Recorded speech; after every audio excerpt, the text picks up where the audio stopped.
자, 거룩한 전쟁 신학으로 읽는 사사기 두 번째 시간이죠. 오늘은 첫 번째 사사 온니엘에 대해서 함께 공부를 해보도록 하죠.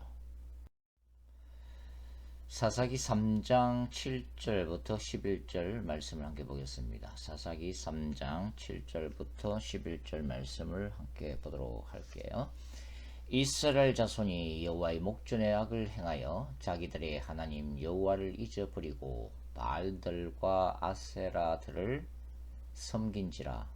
여호와께서 이스라엘에게 진노하사 그들을 메소포타미아 왕 구산 리사다임의 손에 파셨으므로 이스라엘 자손이 구산 리사다임을 8년 동안 섬겼더니 이스라엘 자손이 여호와께 부르짖으매 여호와께서 이스라엘 자손을 위하여 한 구원자를 세워 그들을 구원하게 하시니 그는 곧 갈렙의 아우 그나스의 아들 온니엘이라. 10절 여호와의 영이 그들에게 임하셨으므로 그가 이스라엘의 사사가 되어 나가서 싸울 때 여호와께서 메소포타미아 왕 구산 리사다임을 그의 손에 넘겨주시매 온니엘이 손이 구산 리사다임을 이기니라. 11절 그 땅이 평온한 지 40년에 그나스의 아들 온니엘이 죽었더라.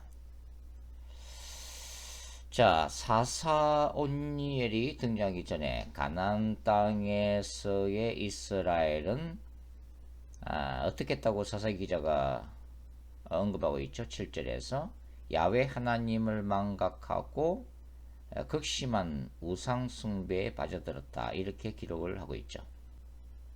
자, 여기서 바알들과 아세라들이라는 복수행이 등장되고 있습니다. 이렇게 복수행을 쓰는 이유가 뭐죠? 이스라엘 각 지파에 속한 공동체가 가나안 전역에서 우상들을 만들어 놓고 섬긴 것을 의미하고 있는 것입니다. 그러니까 죄에 빠진 이스라엘은 결과적으로 신명기에 명시된 거룩한 전쟁 법규를 어기게 되었고, 그 결과는 뭐죠? 야훼의 거룩한 전쟁의 대상으로 전락되어 징벌을 받게 됩니다. 지난 시간에 우리 공부했던 바로 against Israel, 이스라엘을 대적하시는 through enemies, 이스라엘 대적을 사용해서 치시는 하나님의 심판적인 사건이죠. 이 사사 온니엘 시대 때에 하나님이 이스라엘 징계하신 도구는 누구였습니까? 그렇죠? 메소포타미아 왕 구산 리사다임이라고 기록이 되어 있습니다. 자, 여기 학자들은 이제 한 가지 의문을 제기하죠. 뭐냐면 우리가 흔히 아는 이 메소포타미아는 유프라테스 강과 티그리스 강 사이에 위치한 그 고대 수메르 바벨론 문명이 꼽힌 것이죠. 근데 이 전성기에 아수르나 바벨론 제국이 북왕국 이스라엘이나 남유다를 이 침공해서 식민지로 삼기 위한 그런 전성기도 이제 아니기 때문에 사실 이 시대에 지리적으로 볼 때는 그렇게 먼 곳에서 이 팔레스타인 남단까지 와서 전쟁하기는 힘들다고 하는 것이죠. 원래 이 말의 의미는 뭡니까? 이 강들 사이의 아람 땅으로 이렇게 알려져 있습니다. 그래서 이 유다 지파가 차지한 땅으로부터 그렇게 멀지 않은 곳에 위치했던 왕이 아닌가, 그렇게 이제 추정하고 있습니다. 이 이스라엘의 대적 구산 리사다임이라는 이름도 어찌 보면은 상징의 의미를 가지고 있는 것으로 보이는데요. 그 리사다임은 두 배로 악하다라고 하는 뜻을 가지고 있습니다. 그리고 구산이라는 이름도 이 창세기 10장에 나오는 여호와 앞에 이 악했던 사냥꾼으로 알려져 있는 니므롯, 고대 바벨탑을 세웠던 인물로 알려져 있죠. 이 니므롯의 아비 구스에서 따온 이름으로 보고 있습니다. 칼과 델리치 같은 구약학자들이죠. 그만큼 사탄적인 이 악한 족속에 의해서 유다 지파의 땅을 중심으로 해서 이스라엘이 8년 동안 고통을 받았음을 알 수가 있습니다. 그래서 이스라엘은 부르짖을 수밖에 없었다고 하는 거죠. 이 부르짖음이라고 하는 이 자크라고 하는 동사, 우리가 출애굽기 2장에서도 볼 수 있는 그런 단어죠. 그러니까 이스라엘이 고센 땅 그 중노동 현장에서 그 이집트의 그 압자에서 고통을 당해서 하나님께 부르짖었던 바로 똑같은 그런 단어죠. 이 고통의 때에 하나님이 세우신 첫 번째 사사가 누구예요? 바로 온니엘입니다. 온니엘. 자, 온니엘에 대해서 사사기 기자 어떻게 소개를 하고 있나요? 갈렙의 아우 그나스의 아들 온니엘 이렇게 소개를 하고 있죠. 그러니까 단순히 그나스의 아들 온니엘이 아니라 어떻게 소개하고 있다고요? 갈렙의 아우 그나스의 아들로 소개하고 있다고 하는 것입니다. 이것은 여호수아 1장 1절에서 여호수아를 소개할 때와 유사하죠. 여호수아 1장 1절에 어떻게 기록되어 있어요? 어떻게 여호수아를 소개하고 있죠? 여호수아 1장 1절 여호와의 종 모세가 죽은 후에 여호와께서 모세의 수종자 눈의 아들 여호수아에게 말씀하여 이르시되 게 모세의 시종 눈의 아들 여호수아 뭐 같은 용법이죠. 그러니까 이 눈의 아들 여호수아는 특별히 모세를 따르고 모세를 스승으로 삼고 모세를 멘토로 삼고 하나의 롤 모델로 삼았던 뭡니까? 그를 섬겼던 서번트 종이었던 여호수아에게 말씀하여 이르시되 그러니까 모세의 후계자로 세우신 여호수아 그러나 위대한 하나님의 사람 모세가 이제는 사라져버린 죽어버리고 난 후에 이제 이 출애굽 2세대를 이끌고 가나안 정복 전쟁 야훼의 거룩한 전쟁을 수행해야만 하는 이 막중한 임무를 맡고서 어찌 보면은 두려움 속에 있었던 바로 여호수아를 소개하는 구절이 바로 여호수아 1장 1절이죠.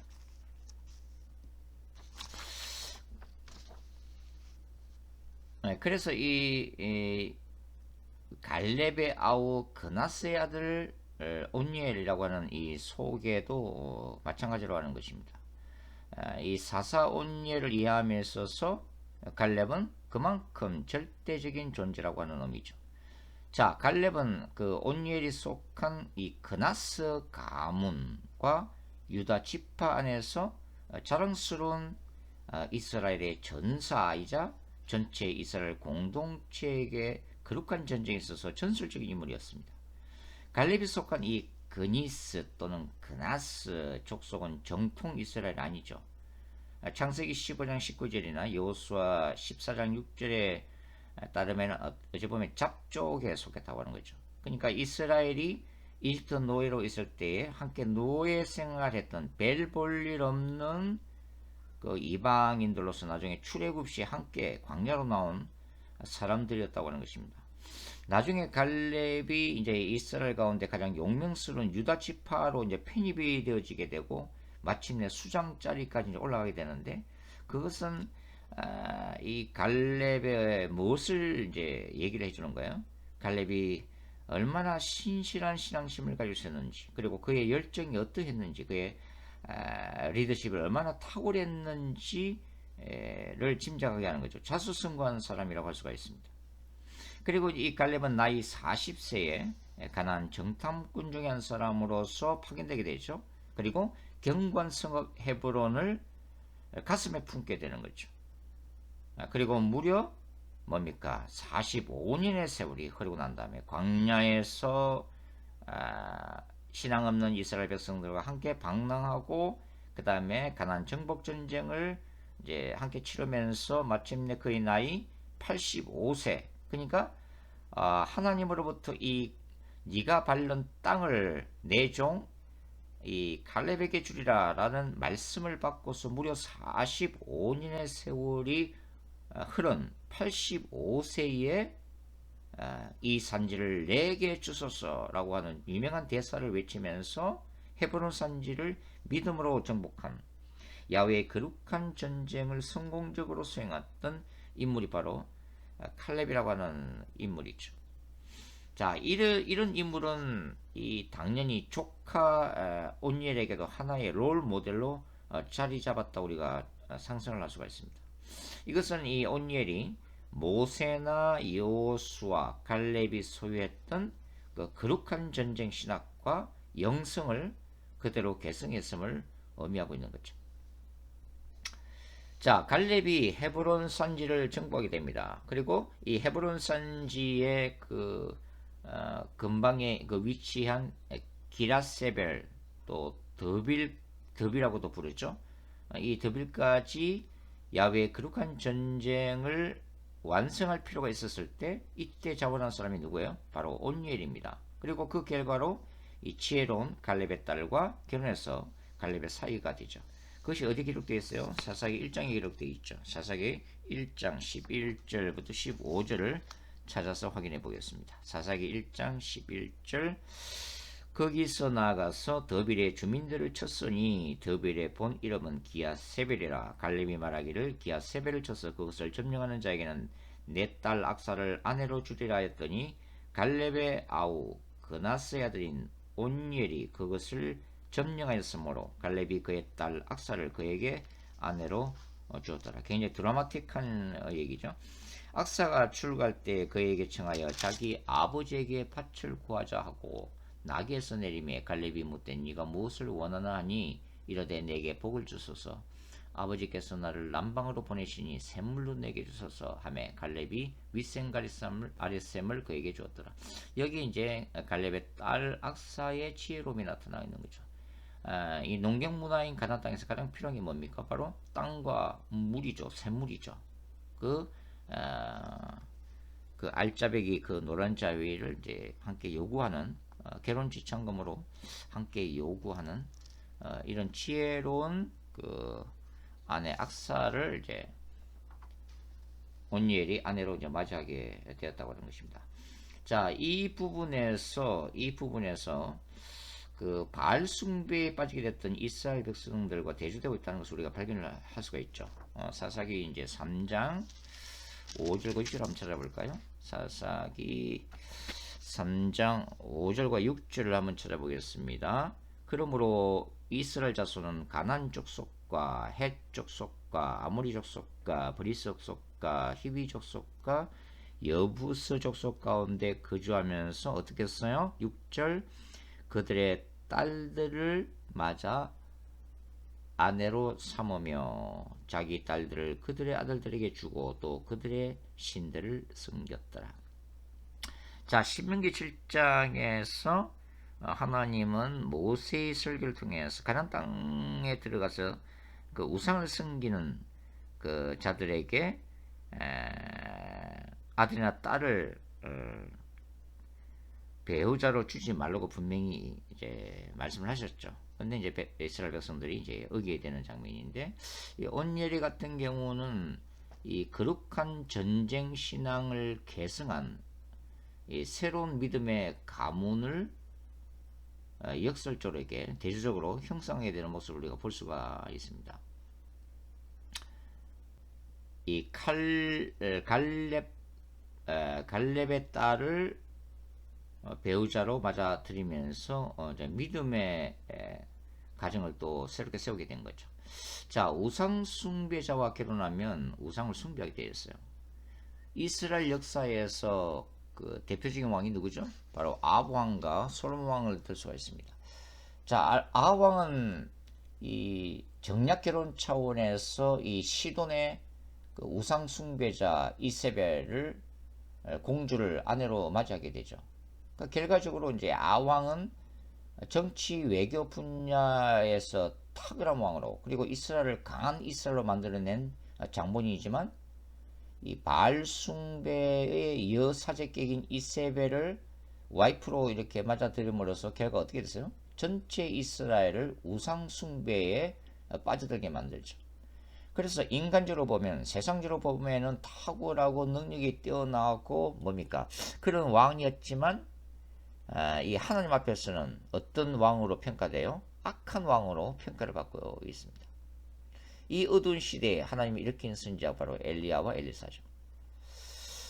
자, 우리가 솔로몬 왕 하면은 바로 지혜의 왕 아닙니까? 굉장히 지혜로운 왕이고 강력한 경제력을 기반으로 엄청난 부귀영화를 누리면서 이스라엘을 통치하는 왕이자 솔로몬 왕인데, 이 솔로몬도 말년에 그 이방의 여인들을 사랑한 결과로 우상 숭배자로 타락하게 되는 모습을 우리가 볼 수가 있습니다. 그래서 이 믿음의 가정을 세운다는 것이 굉장히 중요한 거죠.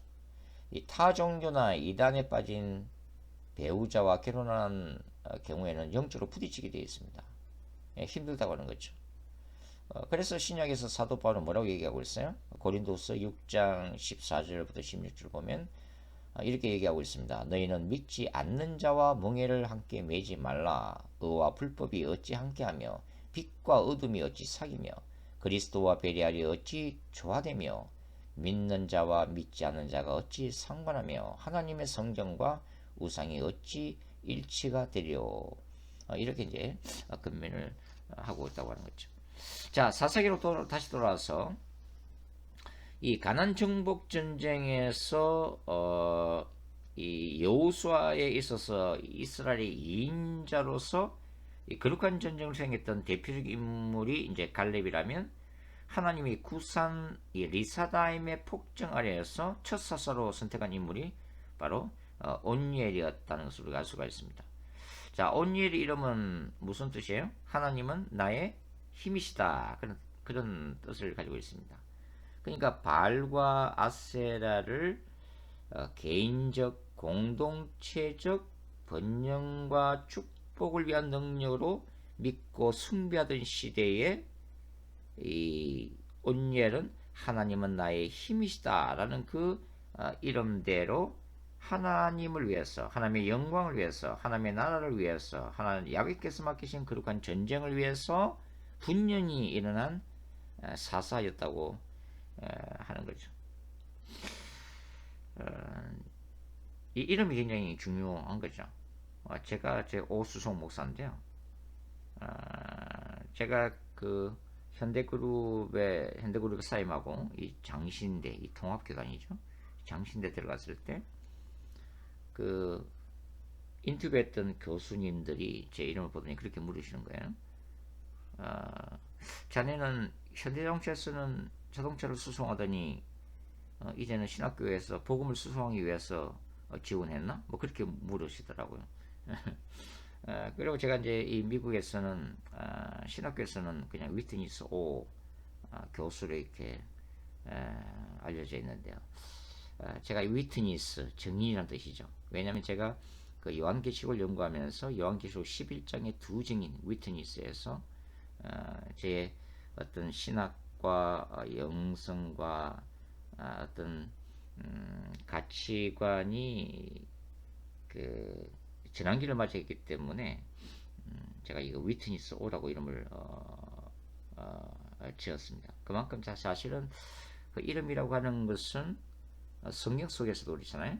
어떤 그 사람의 어떤 그 정체성을, 아이덴티티를 말해주는 거죠. 그래서 하나님이 때때로 성경 인물들을 이름을 이제 바꾸기도 하시죠. 뭐 아브라함에서 아브라함, 사레에서 사라 이렇게 이제 바꾸시기도 하잖아요.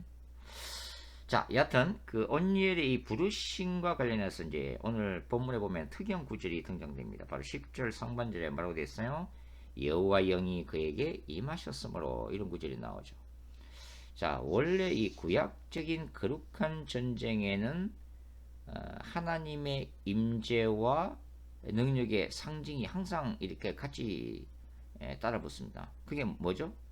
바로 법궤입니다. 언약궤가 항상 등장하죠. 여리고성 정복 때도 이 양강나팔을 제사장들이 불고 항상 언약궤를 이제 앞세우고 있죠. 그리고 왕정 시대나 다윗 시대에도 거룩한 전쟁에는 언약궤가 등장을 하고 있습니다. 그런데 이 가나안 정복 전쟁과 그 다음에 왕정 시대의 중간기, 그 과도기인 이 사사 시대에는 언약궤가 보이지 않아요. 이 사사기에 그 언약궤가 별로 등장이 되어지지 않죠. 사사기의 거룩한 전쟁에도. 다만 이 사사기에는 단 한 군데 이 언약궤가 등장이 되어지고 있는데, 여기만 한번 찾아볼까요? 사사기 20장을 한번 찾아보겠습니다. 사사기 20장을 보시면 어디에 등장되냐면 사사기 20장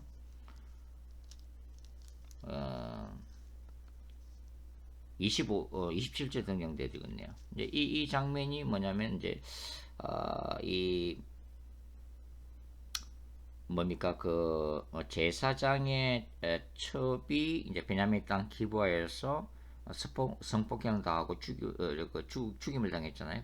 여기 이제 분노해가지고 이 레위인이 첩의 그 시신을 12토막을 해가지고 이스라엘 12지파에게 보내죠. 그래서 나머지 이제 이스라엘 11지파가 이 범죄한 베냐민 지파를 징계하기 위해서 벌떼처럼 일어나는 바로 그 상황을 얘기하고 있는데, 여기 보시면 26절과 27절을 읽어보겠습니다. 이에 온 이스라엘 자손 모든 백성이 올라가 베델리를 울며 거기서 여호와 앞에 앉아서 그날이 저물도록 금식하고 번제와 화목제를 여호와 앞에 드리고 이스라엘 자손이 여호와께 물으니라. 그때에는 하나님의 언약궤가 거기 있고, 자, 이렇게 하나님의 언약궤는 바로 하나님의 임재와 능력의 상징인데, 바로 언약궤가 여기서 한 군데 등장되는 것 외에는 이 사사기에는 언약궤가 등장이 되어지지 않고 있다 하는 거죠.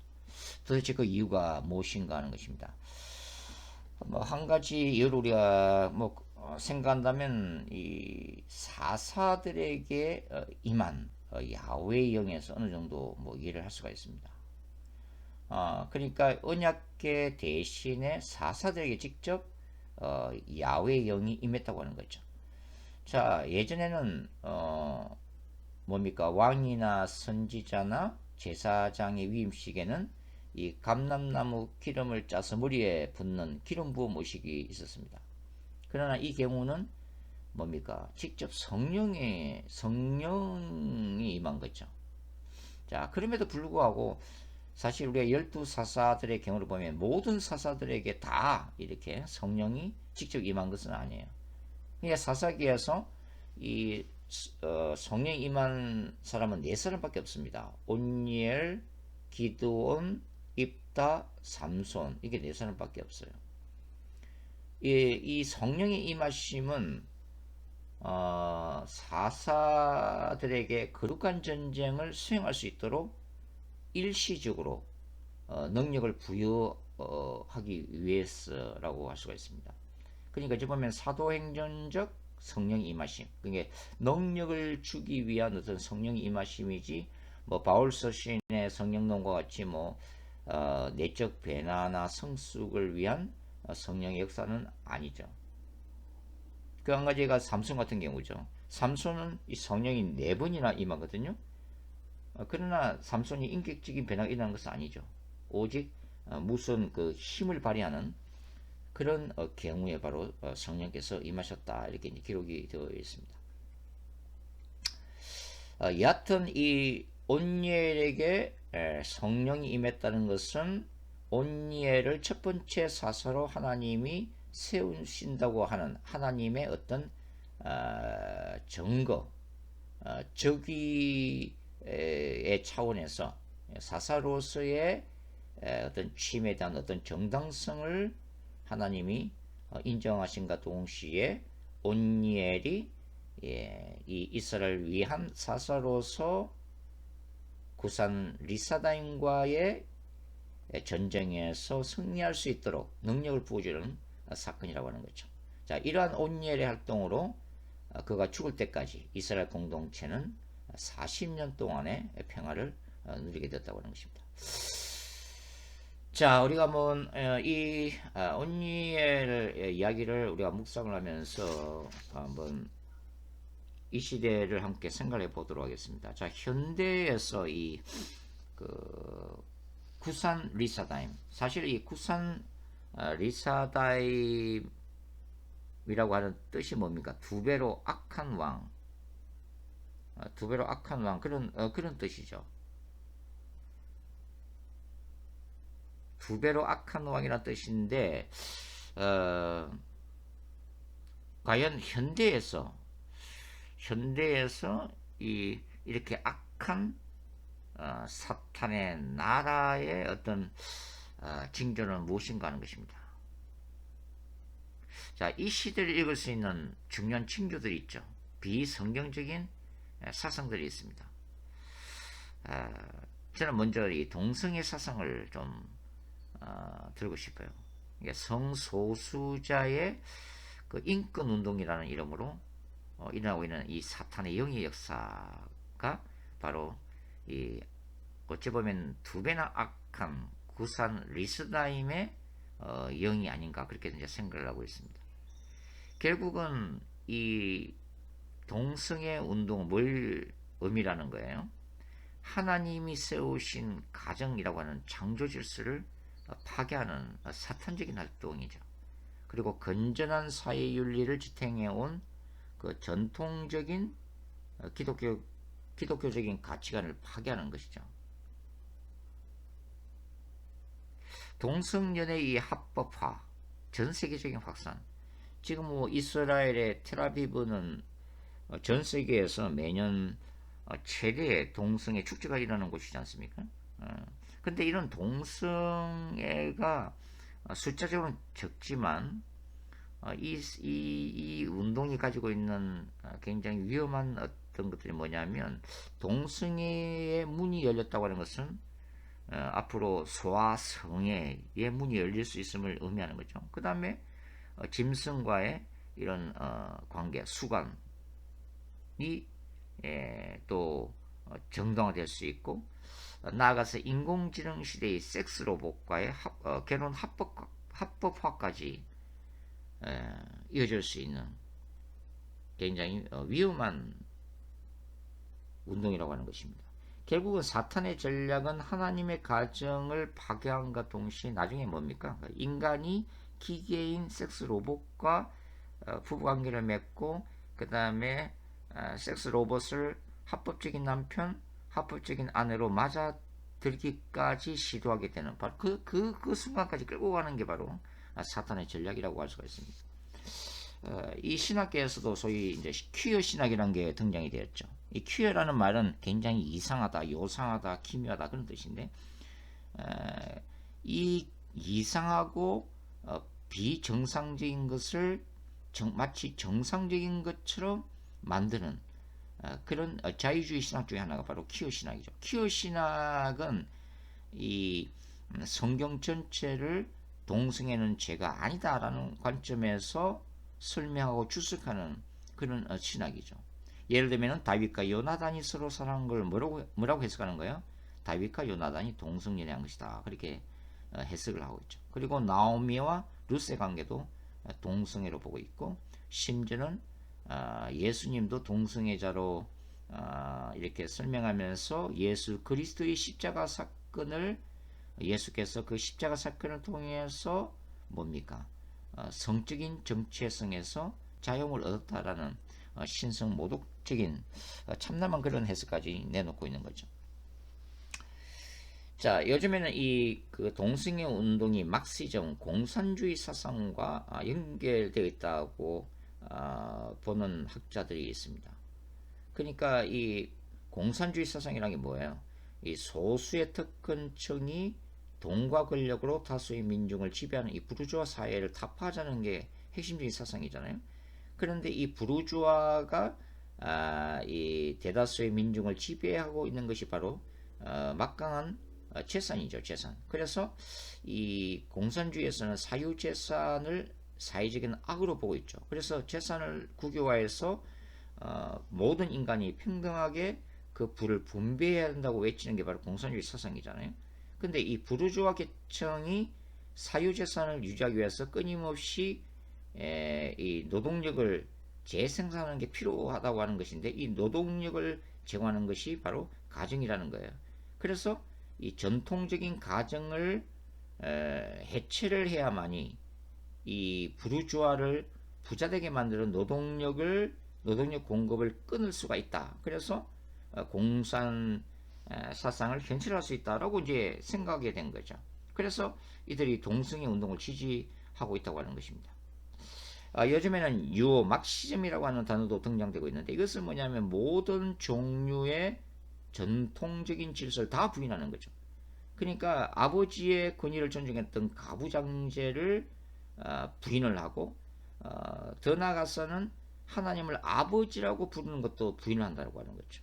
그래서 어머니 하나님 이렇게 주장을 또 하고 있습니다. 그러니까 모든 종류의 차별 해물을 금지한다고 하는 이 포괄적 차별 금지법을 적극적으로 이제 지지를 하고 있는 거죠.